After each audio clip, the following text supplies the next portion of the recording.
Are you looking to establish a powerful online presence for your brand? Look no further than Live the Dream Media. Our team of experts possess the capabilities and skills necessary to make it happen. From creating compelling content to analyzing data and making strategic decisions, we've got it covered. Don't let a lack of social media know-how hold you back. Visit ltdmedia.net for more information.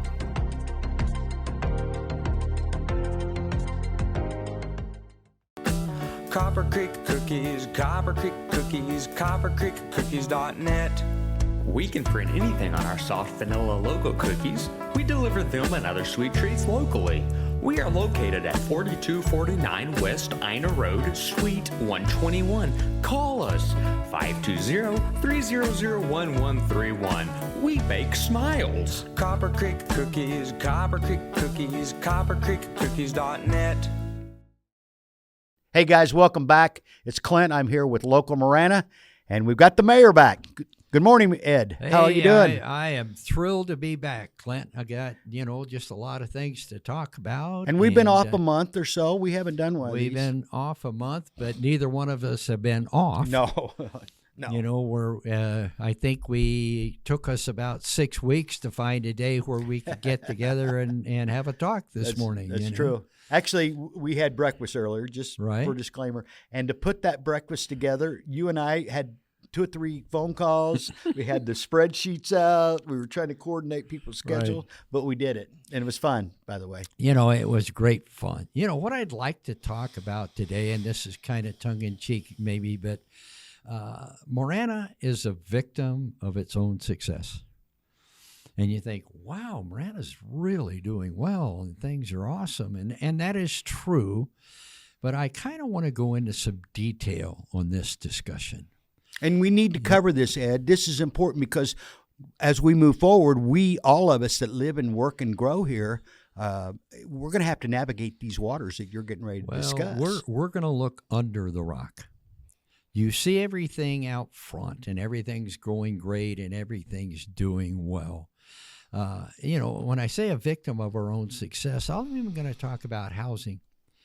We're the fastest growing community really in southern Arizona. Mm-hmm. We can't compete with the state of Maricopa, but we down here.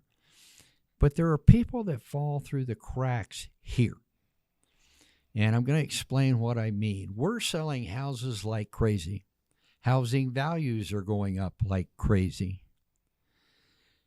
But if you're a school teacher in Marana, or a police officer, or a firefighter, or a nurse, and you're young and starting here, either starting a family or whatever, you can't afford to buy a house. And what is happening in Marana now, we have 2 big operations. One's about 400 and one's about 300.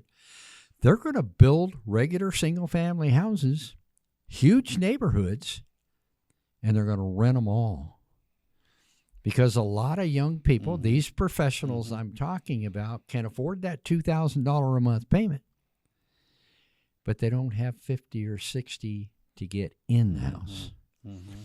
Part of the reasoning for that is California. People are fleeing California like crazy. Prices over there are sky high.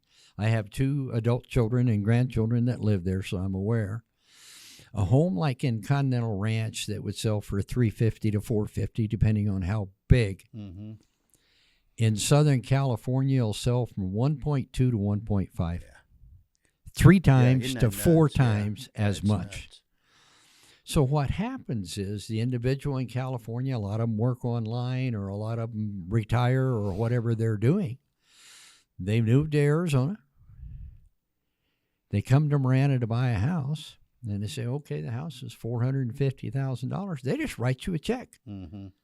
Mm-hmm. Because they've sold their house over there, the same house, and made $700,000 or $800,000 or $900,000 profit. Mm-hmm. Our local people can't do that. Yeah. Their wages didn't increase at the same pace. And I just I'll tell you a little stuff. This is not so much the town. I had 12 lots over in the old Honey Heights neighborhood that I had a mobile home park on.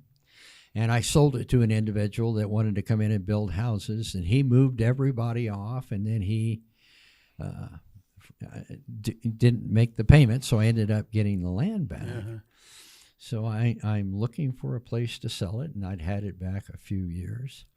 And T. Van Hook from Habitat for Humanity came to me and says, I'd like to buy those lots for Habitat housing. Well, I sold them the lots at a discounted price. They actually even gave me a written thing that I had donated a certain amount of money to them. And they built 10 houses, not 12, because houses are a little bigger maybe than mobile homes would be in a mobile home park. And everybody that bought a house in there were all women head of household with 2 to 3 children. And these people have to fall through. They can't be criminal. They can't have a drug past. They can't have anything else. A lot of them are just young women, late 20s, 30s, maybe early 40s, have a job, work hard, and just can't get into the system. Well, they bought that land from me, and all 10 of those houses are built, and all 10 of the families are in there now. They do their own mortgages at a lower rate, and you could buy a 3-bedroom house in there for about $900 a month. Wow. New. Wow. Now, these are frame houses, no upgrades. Right. No fancy carpet or fancy countertops but they have all the appliances. It's a nice roof over your head. But it's a brand new house with a big backyard. And you just opened that. I just recently. did that. They just finished the 10th house, and I got to tell you a little bit personal story here.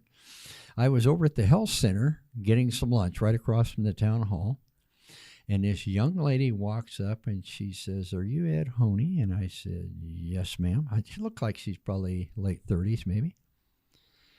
She comes up and gives me a hug, and I'm like, well, of course, an old guy, I'm not, if some young woman wants to come up and give me a hug, I'm not going to gripe about it, And she said, "Mr. Honea, I have 3 children, and I've been struggling along, and I was able to buy one of those 10 homes on the property that you sold at a discount for Habitat." That's so cool.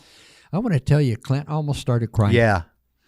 Well, you went home and did, because I know your person. How cool was that? I'm looking at this, and I still can't tell you her name. Yeah. Looking at this young woman, 3 children. Yeah. She worked at the health center. I mean, I don't know if she was a nurse or worked in the cafeteria there or what she did, but she met all the criteria. That is Came so up cool. and gave me a hug because I made it possible for her and her children to have a home. Not me directly, but I mean selling that land at a discount and Habitat and all that kind of stuff. But Let me jump in here real quick, Ed. Don't you think that's why Marana is so attractive? There's so many people that exemplify. You were doing that. This is your story. Right. But there's so many other stories just like that of that community. And I think that has a huge impact on why we're experiencing the type of growth that we're feeling. Well, and I agree, but I said I want to take it a little bit further. A police officer or a firefighter or a nurse or a school teacher would not qualify for that Habitat program. They make a little too much, but they can't afford a house. Right. So they end up renting or doing something else, unless mom and dad or somebody can gift them that. Will gift them the money or even loan it to them to get a down payment to get in, and you pay it back over the years or whatever, But a lot of the people, when I say victim of success, we hire police officers like crazy. We're building new schools. They're building a new one in the Gladden Farms area, K through 8. We are going to be hiring a lot of young people. Most teachers are fairly young in new schools, typically, and they end up having to live somewhere else because they can't buy a home in our community. They can rent one maybe or something, and we've got to figure out a way to do something similar to what Habitat is doing. But on another that scale, intermediate level, like maybe at Habitat, if you make $50,000 or less with a couple kids, and most of those young women were single, you qualify. Well, a police officer makes over 50, but that doesn't mean you can afford to go buy a $450,000 house. You know, that's important because you know as well as I do, and I have no statistics to back this up, but I've been around long enough to know that when you have home ownership, you own your home, Right. and the neighborhood as a whole owns our home. You can tell the difference between that neighborhood and a neighborhood maybe that has a lot of renters in there. Well, and that's why I said with these and that's why home ownership is so important, is new that pride. rental housing coming in. I'm thrilled that we're doing that because it will give those people we're talking about, young professionals, Yeah, kind of a springboard. and maybe next they level. have a place to live for 3 or 4 years till they save up enough of a nest egg to get into a house and buy their own home. You know, but that's so important. You know, another thing that's happening in fast-growing communities is you end up having a lot of young families moving in, and I'm thrilled. You know, that's why we have splash pads, and that's why you do things in our parks. We want things for young people to do. In most young families, mom and dad both have to work. Mm-hmm. Mm-hmm. And especially if you're trying to save some money for a down payment on a house, or you have 2 or 3 little kids, Right. and dance lessons and judo lessons and all this kind of stuff, you know, and feeding the little group. I mean, I saw that inflation had gone down a little bit, everything except for food. The one thing everybody needs. And especially a young family with a couple kids, you need food. Yes. You know, and all that kind of stuff that's becoming an issue. And a lot of young people are getting to the point, one of them, and sometimes it's a guy and sometimes it's a gal in these programs or in the young family. One of them just stays home because half of their income, if you're a school teacher and you're making $40,000 to start, which is about where you are if you're lucky to make that in this area, and you spend half of that on childcare, Absolutely. you know, and then you of course need another car to get back and forth, and you need all of this kind of stuff, you know, and we're even trying to come up with ideas to kind of help some of that. There is an organization locally that you're affiliated with, and I've done some things with the Eric Hite Foundation, and Noemi Hite and all of her group working on this. They have child care for first responders, firefighters, police officers, and military. And their child care is kind of from 5 in the morning till 10 o'clock at night and weekends. Right. Because if you're a police officer or a firefighter or a first responder You're not or a working military 9 to 5 all the person, time. you're not off. You don't work 8 to 5 Monday to Friday. Right. Hey, let me jump in here real quick for anybody that's hearing this before this weekend. There's a big Eric Hite memorial.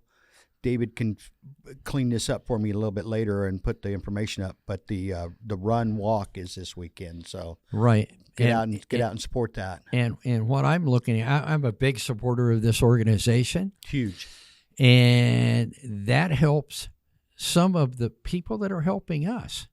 You know, a firefighter, a police officer, first responder, or a school teacher are helping us, either health-wise or safety-wise or educating our children or doing whatever they're doing. But, you know, they can only serve so many people. Right. You know, you mentioned real quick, I want to jump in and just put a personal note on that. You were talking about raising the children and raising a family and the cost of daycare and all that. When Tammy and I, our first child was born, we had done the math, and my wife is a teacher or was at that time. She started a preschool in our home. It was a legit preschool, not babysitting. Right. And we had done the math. We were going to work for the daycare. with her keeping her teaching job and had the car and the insurance and all the other stuff. But it made more sense for her in this case to start a home-based business. And then a couple of years later, we had the second child. Well, we would have been working completely for healthcare. And I'm not knocking healthcare providers, but my job shouldn't do.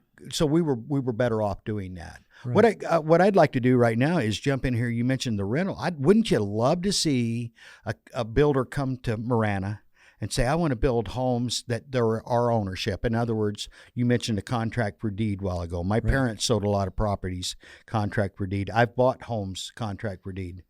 Wouldn't that be cool if we could get, I'm calling out builders now, developers, come on in here and open something like that in Marana, because I think long term you'll get your money.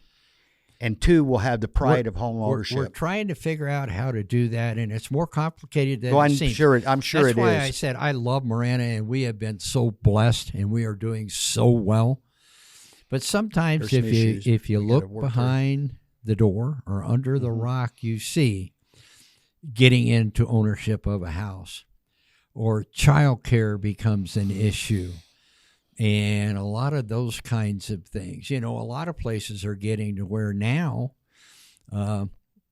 even in neighborhoods, and you could do it up to, I think, 6 kids without a license as a daycare center, is you'll have, and a lot, generally it's a young woman.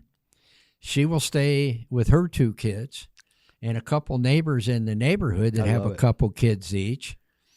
Go to her house in the morning and catch the bus. Yep. She will pick them up after school, or they'll come to her house after school and play in the yard and play with her children. And she makes a little bit of money because if all 3 of them go to work as a school teacher making $40,000, it almost doesn't pencil. Well, it doesn't in most cases. And, you know, and so I'm saying, yes, we are blessed, but we've got to fix some things behind the front. When it came up this morning, just in conversation, part of the growth is, growth and our demographics, again, just remind everybody, is 36 or 39.6 is the average age in Marana. Okay. Now you've got a lot of school children showing up. Right.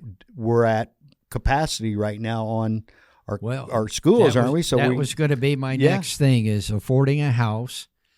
Childcare, which is a real issue. And the next thing is even educational. We work hand in hand with the Marana School District. I was at an event yesterday with Dr. Streeter, Dan Streeter, the superintendent of schools. Great guy, young man. He has a couple kids in school. And we were talking about building new schools in the Marana School District. And all of the new schools are going to be K through 8. And you say, well, why would you do that? Well, what they're trying to do is eventually most of the elementary type schools in Marana will be K through 8 because we need another high school. Mm-hmm. You have 2,400 kids in Marana High School. I think it's the largest high school in Pima County. 40 years ago, it was the smallest. Mm-hmm. And Marana Mountain View is about 2,000 students and stuff. And looking at the possibility, and this is thinking out loud, I even told the superintendent, Dan, that I might even help them with a bond issue. I'm kind of a right-wing guy, and I'm not out there on the bonds, but if it'll do something to help our people, I'll do it. Yeah. And I said, if we can get a couple more of the elementary schools, Estes Elementary, if we can turn that into a K through 8, and we have room there, you take 300 kids. Right.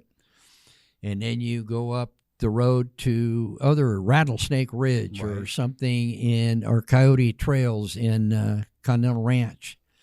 And you turn those K through 6 into K through 8s, and you take 300 kids at each of them. Mm-hmm. Then you have emptied out Marana Middle School that has 1,500 kids, and you turn it back into a high school. It was the original Marana High School. They have a football stadium there. They have a basketball arena there. They have an auditorium there. They have parking for 500 cars there. You know, it's close to the freeway and on a main road. And what you do, and I told him I would work with him, because I think if you talk to citizens and say, yeah, your house property tax may go up $100 a year. I mean, over thousands of homes. But if we can get another high school, we don't have to have 2,400 kids in Marana High School. Yeah. And I want to work on that and then turn Marana Middle School. It won't be Marana High School again because they moved out to Amy Road in Sandario, but maybe it's Aver Valley High School or whatever it's going to be. And you get a new high school. A couple reasons for doing that. A lot of young families, say if they have 3 kids or 4 kids, and I encourage young people to have kids. You know, our country is growing. There's going to be jobs and there's going to be opportunities and stuff out there. If you have a 3rd grader, a 5th grader, and a 7th grader, if they're all in the same school, how much easier it is to get your kids to school. Yeah, trust me. Or know where they are. Or maybe the 7th grader holds the hand of the 3rd grader as they're crossing the street and walking down to the school. So, I mean, you have your children in a school together and get that done. And the other issue is a high school is $70 to $90 million. Well, Marana Middle School is already a high school. Yeah. I mean, literally, if you build these other K through 8, you add the 7th and 8th grade wing on Coyote Trails, Rattlesnake Ridge, and Estes Elementary, you've emptied that school out. You still have middle schools. And, you know, at first, a lot of the kids and parents didn't like that concept. We have 2 schools like that now, the Dove Mountain K through 8, who has a waiting list for people to get into the school now, and Twin Peaks K through 8 on Twin Peaks and Continental Ranch. We added a 7th and 8th grade wing. And I'm talking about the school. We're all Marana citizens. We work together.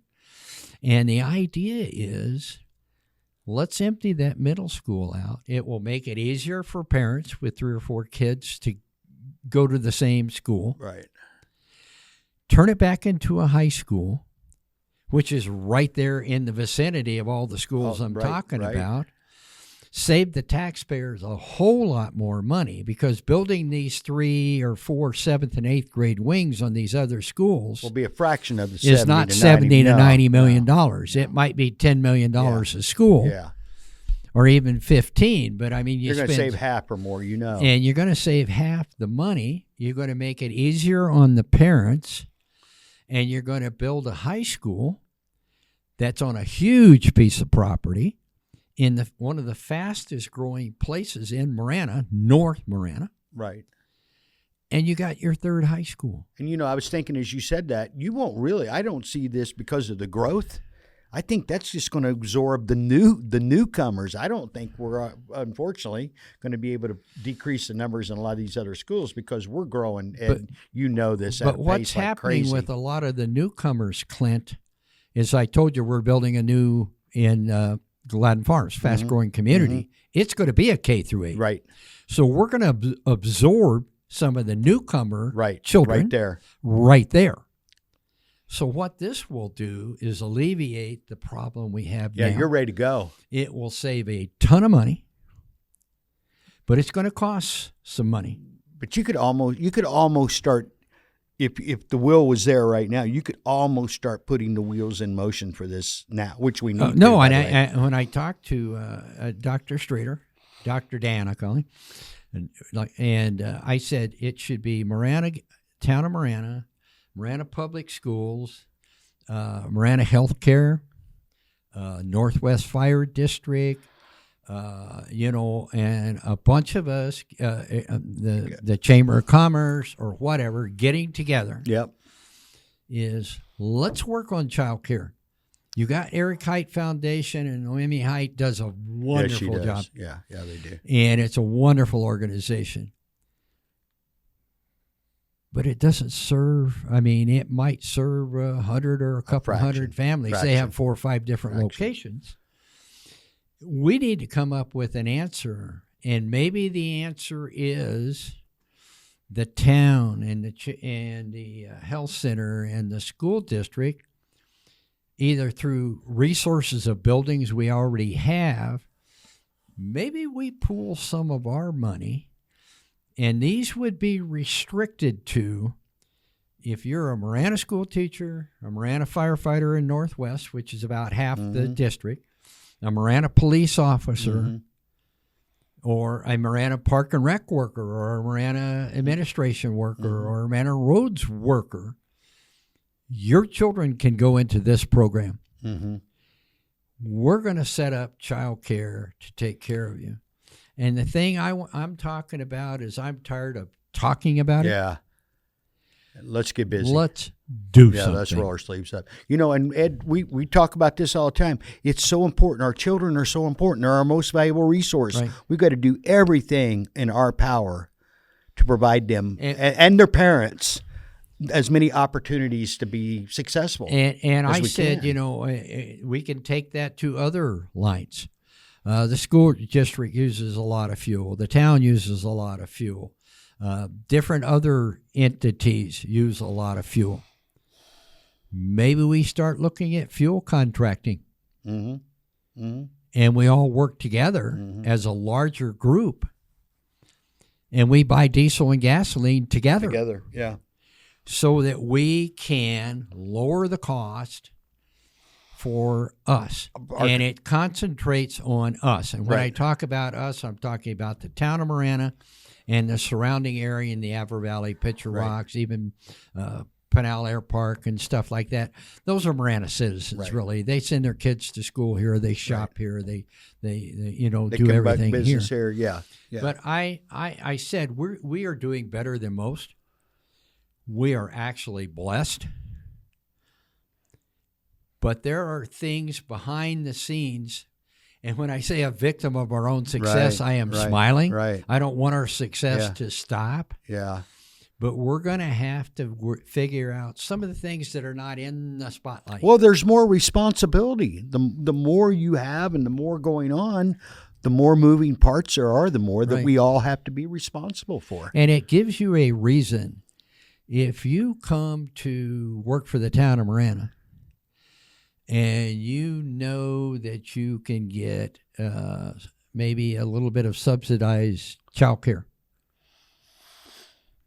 that might be a reason to come, or Marana School District, or, like I said, Northwest Fire District, or whatever.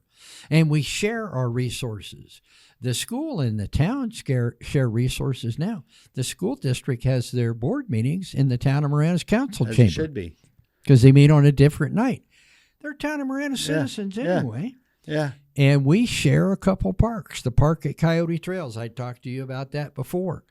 During the school day, they use the park and the restroom there. The school maintains the park. We maintain the restroom, the town. It's right there on the walking path. Ed, that's why people want to move here. But in the summer, school's not in. We use the park and the restrooms. That's why people want to move here. I mentioned this at breakfast this morning. Where we are now, it's not by accident. But we can't. We can't rest on our laurels, and I understand fix that. But things behind the scenes, you have to have. One of the things that I said today at the meeting that we were doing, you can't worry about who gets the credit. Right. Because if Northwest Fire is doing better, we're all doing better. It's a safer neighborhood. We're all doing better. People are going to move to Marana. Exactly. They're going to go to Marana schools. Exactly. If Marana schools are doing better, they have better, safer schools, and they have better maybe childcare or different things that we could do together. People will come here, and we all gain from each other's what's victories. happened. Part of that, Ed, and I'm going to do a little shout out to you guys again, and it's because the leadership that your parents, your grandparents, the other families that we've talked about. Right. This is not by accident. There has been thoughtful consideration that's gone into this. And as we grow as a community, what we all have to do, all of us, is make sure we're tapped into those conversations, because it's real easy to Monday morning quarterback when it's done. Oh, I like this, I don't like that. But you guys are Ed, I'll say this again. The people that are in charge, the leadership in the town of Marana is A plus. You know what? You guys are in the community. You're actively involved. You're talking to people. You're listening. You're using the resources. You have a vested interest. That's why we're growing. You know, another thing that you're starting to see is have to be innovative. I'll even talk about school teaching, and I think Marana's doing this now. Most school teachers are young women. Not all, but most. Percentage-wise. And most of them have children. Mm-hmm. So you have two young women fairly close to Gladden Farms Elementary, and they're both elementary school teachers. They share a class. 1 week, one of them works 3 days, the other one works 2. The next week, the one that works 2 works 3 days, and the other works 2. And when they're not working, they take care of the other teacher's children. See, I love that. I've been saying stuff like that for years. No, but I mean, I love it. That's why I'm saying I'm trying to get this organization started with the school district, the fire district, you know, and all this kind of stuff, and fix it to where people. Let's think outside the box, people. Yeah, we're victim of our success, and I'm laughing while I'm saying that because I can't think of anywhere in Arizona I'd rather live than in the town of Marana. We're here by choice, not accident. But if two young teachers can share a classroom, they stay sharp in their teaching skills. They can probably get even insurance through the school. If the town of Marana, if you work 20 hours, even a half-time employee will give you insurance. Well, both of them would qualify. And so both of them would qualify for that. You have somebody watching your children that you don't pay because the next week you're going to be watching their children. And it could be a week and a week or 3 and 2 or whatever you want to do. And the children are used to both of you. And you share a job. And even in the town, I would have no problem with sharing jobs. Of course not. If there are people that want to do that. And even that would apply to retired people. Absolutely. A lot of times retired people retire. And if I ever get old enough to retire, I might want to do that you need an extra $500 a month. Well, fine. We need somebody to work at the front desk, answering questions. Maybe you share that with another retired person. Right. And you share that job. You've got to be creative and think out of the box. We've also gone to the 9-8 type thing. We're kind of trying to institute in the town of Marana. Our police work 410s now, but there are enough of them. There's 110 officers and there's 25 people in dispatch. We can do that kind of stuff. But with other people like road crews or park and rec or administrative people and stuff, is the 9-8 type program is 1 week you work 9 days every day. So you banked 5 hours. The next week, for 4 days, you work 9 hours. Or no, for 3 days you work 9 hours. You banked your 8, and then on the 4th day you work 8. Right. And then you get an extra day off. Yeah. Well, you've still been there, whether it's patching a pothole or mowing the grass or teaching, doing whatever. You're still putting in your 40 hours. But every other weekend, you get a 4-day weekend. You know what? Or a 3-day weekend. You know what I love about this thinking, Ed? The thought you're talking about, that's entrepreneurial, which is unheard of in the bureaucratic world. Well, it's so hard to get. Because everybody thinks it has to be this way, and it doesn't have to. As long as the outcome is what we need it to be. Right. It's hard to get school teachers. I get it. It's hard to get police officers. I get it. But if you offer them some creative perks along the way. You know where police officers in Marana are coming from right now? Yes, sir, I do, actually, but you tell them. Well, I'm going to tell you, for a long time, it was City of Tucson. Now they're coming from Pima County Sheriff Department. Yeah. And I mean 3 or 4 a month. Yeah.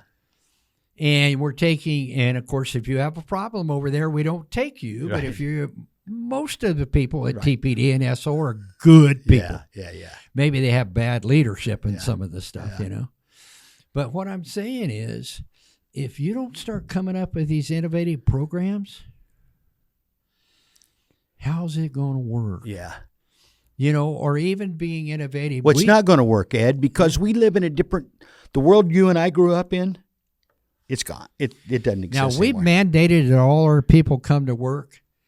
You can't be a police officer, that man or woman, at home. No. You can't fix roads. No. At home. No. You can't work in the park. No. At home. You can't be our animal control. No. At home. About the only people that could do some work at home is maybe legal team or financial people. People that are pushing paper. A lot of around. white-collar people. Yeah. And we just told everybody you got to come to work. But that doesn't mean that we all gather around the clock and we do that. No. You try to figure out ideas. So Jane Doe, who works in finance, one of her children has COVID and is going to be home for a week or 10 days. Yeah. Well, you know what? If Jane Doe could do her job primarily at home, good. All right, for that week that your child is homesick and, we're talking about children are important to us. Right. Fine. You can work at home for that week. Or you work half days at home and your husband covers the other half day or something like that. Then you're going to come back to work full time, 40 hours. Yeah. But if you're not innovative in a very successful, fast-growing, younger community, then you're going to fail. Yeah. Well, who was it? Jack Welch. Remember Jack Welch with General Electric? He goes, if you're not innovating, you've already lost. Now, he was talking in business, but that would apply at any facet in life, isn't it? If you're not thinking and moving forward, you're actually dying on the vine. And people say, well, you shouldn't grow. I'm going to give you some places that are not growing. New York City used to be 11 million. Now it's 8.5. Yeah. I mean, it's shrinking. It's still the biggest city in the country, but it's shrinking. Yes, it is. Chicago is shrinking. Same. Los Angeles is shrinking. And they're coming here. The number one county in the United States that is losing people, L.A. County, California. Yeah. The number one county in the United States that is gaining people, Maricopa County, Arizona, 90 miles up the road. Yeah. They're coming, people. Yeah, and they're coming fast. People. Yeah. And so we need to prepare, but we're going to have to be innovative in the way we do it. I laugh when I say we're a victim of our own success. I want you to come here because if you start shrinking, Tucson was anti-growth. Yeah. Detroit was anti-growth. Yep. Well, Detroit almost was the sixth largest city in the United States and a very wealthy city. Yeah. And it virtually just went bankrupt and fell apart. They're ran by the state now. Pretty much. I mean, the state had to take control of Detroit. If you look at Tucson, and I love Tucson. My mother was born here. My brother and sister and I were born here. My kids were born here, and one of my grandchildren. I don't hate Tucson, but how you manage it. Yeah. You see horrible streets. You see bums and drug addicts in the parks and stuff. We want to continue to grow, but you're not going to see that in Marana. That doesn't mean if we have homeless people or drug addicts that we won't pick them up, take them to Gospel Rescue Mission or take them to a county home or try to get them in touch with food banks or religious organizations that'll feed them or whatever.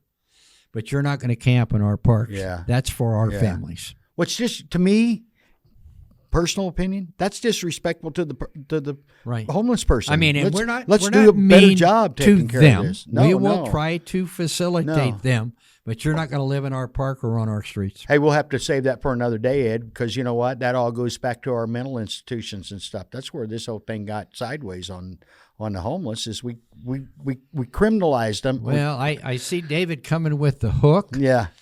So we are going to have to pull it. Hey, you know what? It's been too long, Ed. We're going to have to. I was talking to him off camera. We're going to have to go back to a little more of our normal routine. But in all fairness, Ed and myself, but Ed has been super busy leading the town of Marana. I mean, I see your schedule. You want me to come and talk to your church or synagogue or mosque? You want me to come to your school and talk to your children? You want me to come to your civic or social organization and speak? Give me a call. I'll work you into the calendar, and I will come and talk to you. He will. Hey, guys, we're going to cut it right here.